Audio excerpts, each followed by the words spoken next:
I want to talk to you today about how valuable you are. One of the greatest needs we all have is to feel a sense of self-worth. Deep down, we need to know that we're important, that our life matters, and that we have something great to offer. But so often, we base our self-worth on our looks, on what we've achieved and what we own and how perfect of a life we've lived. The problem with this is those things can change. If you're basing your self-worth on your looks, your accomplishments, your popularity, then if that goes down, your self-worth will go down. If you base your sense of value on how somebody else treats you and how they make you feel, then if they hurt you, if they disappoint you, very likely you'll turn it on yourself and think, there must be something wrong with me. He wouldn't have left me if I was pretty enough. They wouldn't be treating me badly if I had a better personality. Or I wouldn't have gotten laid off if I was just more talented. No, the problem is you're getting your self-worth from the wrong places. We should not receive our value from how somebody else treats us or what we own or what we've accomplished. Our value should come solely from the fact that we are children of the Most High God. And the value God put in you is permanent. Nothing you can do or anyone else can do can ever change that value. And I've seen how the enemy works overtime in this area. He would love for us to go through life insecure. Insecure about our looks, about our personality, about our abilities. And he will use hurtful things that people have said, disappointments, rejections, unfair situations to try to lower our sense of self-worth. If we're not careful, we'll go around blaming ourselves, internalizing every bad thing that happens. Now, I've seen people that were mistreated when they were growing up, and somehow they still think it was their fault. They were children.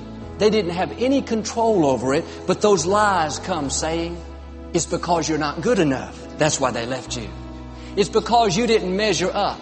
That's why you didn't get your parents' approval. That recording is constantly playing in the back of their minds. Failure, loser, not talented, not attractive, not valuable, not lovable.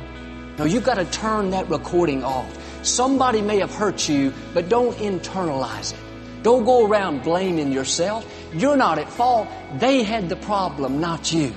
They may have rejected you, but the good news is God accepts you. He has already approved you.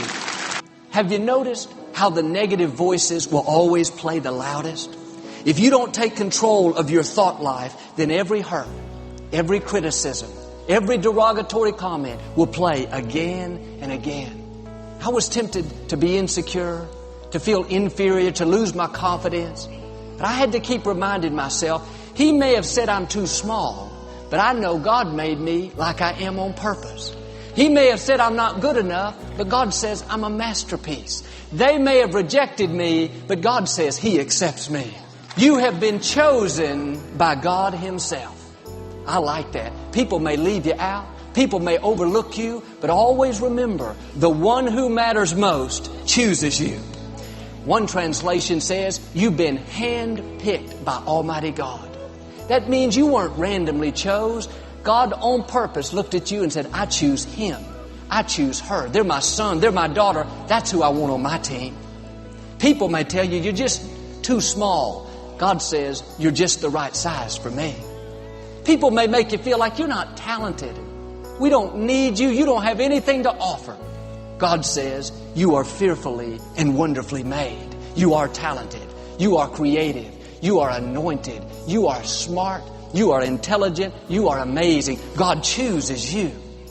And whenever we feel that sting of rejection, instead of getting down on ourselves and losing our sense of value, our attitude should be, I may be disappointed.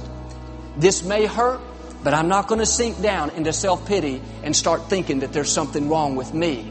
I know the one who matters most, the one who controls the universe, handpicked me. Now, I may not have been chosen by the coach, the boss, or a friend, but I was chosen by the Most High God, and He says that His plans for me are for good and not evil, to give me a future and a hope.